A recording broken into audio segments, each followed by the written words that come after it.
Bienvenue au 40. Savez-vous qu'avant de devenir un lieu où se développeront des énergies créatrices foisonnantes, ce bâtiment a eu une toute autre histoire. Mais ça, c'était avant. Suivez-nous dans la découverte de cette construction à l'architecture tout aussi remarquable qu'étonnante.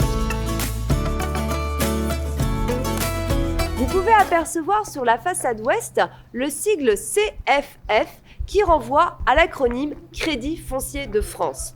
En effet, en 1938, devant l'imminence d'une guerre contre l'Allemagne, les grands sièges bancaires parisiens décident de mettre à l'abri en province leurs milliers de titres sous la forme de bons aux porteurs. Le Crédit Foncier, à l'image de la Société Générale, choisit de s'installer dans notre ville, sur les hauteurs de Bel-Air, là où se trouvait autrefois l'ancien couvent des Capucins, bâti sous le règne du roi Louis XIII.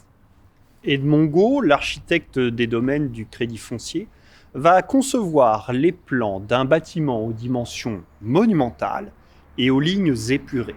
Répondant au style moderne, cette architecture se veut avant tout fonctionnelle et bannit toute forme d'ornementation gratuite.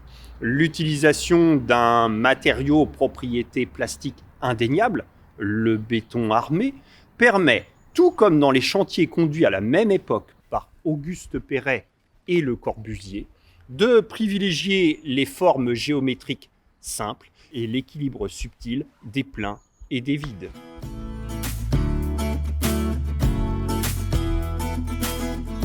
Passé la lourde porte d'entrée à l'élégant décor de fer forgé, le visiteur de l'ancien établissement bancaire se trouve accueilli dans un hall au vaste volume, dont la mise en œuvre générale s'apparente à celle des paquebots transatlantiques. Éclairé par un puits de lumière, constitué par des pavés de verre d'une solide épaisseur mais néanmoins translucide, l'espace renvoie symboliquement à celui de l'atrium des grandes demeures d'époque romaine. Le style Art déco, si cher à l'entre-deux-guerres, est très présent dans ce hall. On peut notamment le voir au niveau de la coursive qui dessert le premier étage et qui donne accès au bureau de l'administration. Cette coursive est protégée par des garde-corps en fer forgé qui abritent en leur centre un cartouche orné d'une forme pyramidale. Cette forme géométrique répond au motif géométrique présent au niveau du sol du hall et réalisé dans le prestigieux atelier rennais d'Isidore Odorico.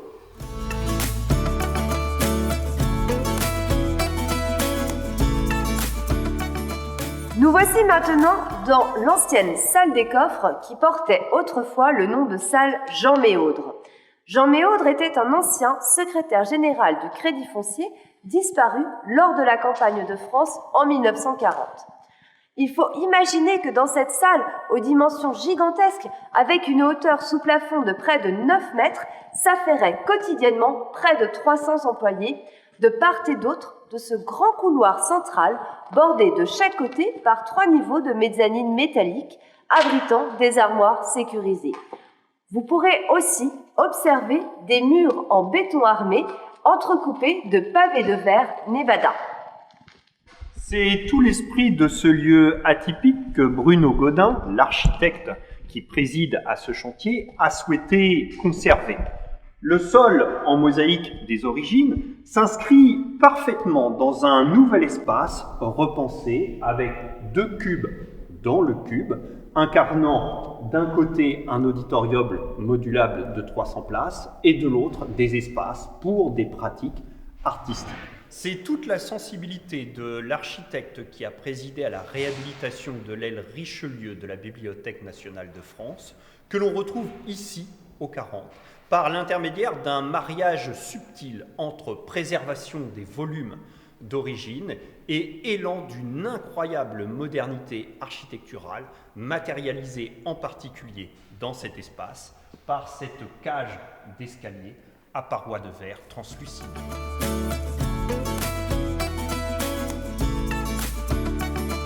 En gagnant les sous-sols de cet étonnant bâtiment, notre perspective visuelle s'amenuise. Un escalier étroit, percé à grand renfort de dynamite dans la roche calcaire, permet d'accéder à un couloir de desserte qui serpente en chicanes successives. Celui-ci amène à l'entrée d'un bunker au mur en béton armé d'une épaisseur d'1,50 m. C'est ici qu'étaient entreposés les titres les plus précieux de la banque.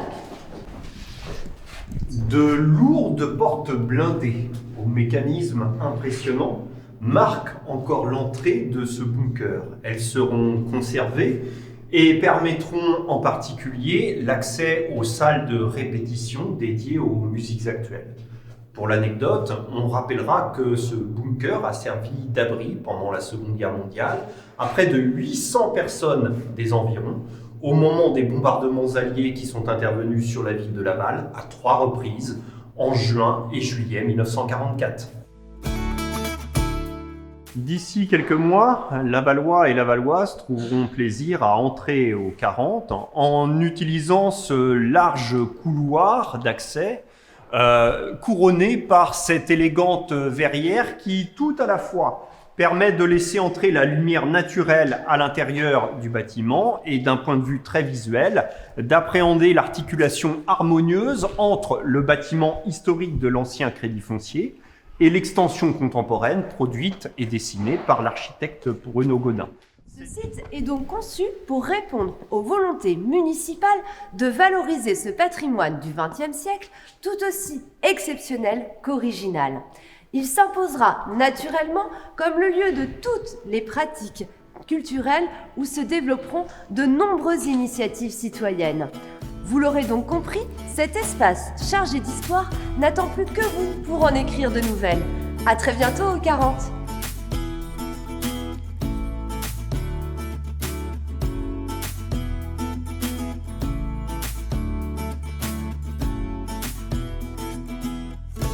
C'était Saint-Gobain. Et bah ça y est, j'ai perdu le truc. Voilà. Je T'as slash vu, et... qui serpente en chicanes successives. J'ai oublié un truc. Qui serpente en chicanes successives. Mais ça, c'était avant. 3, 2, 1, top. Comme une X... Ça y est. Allez, on la refait.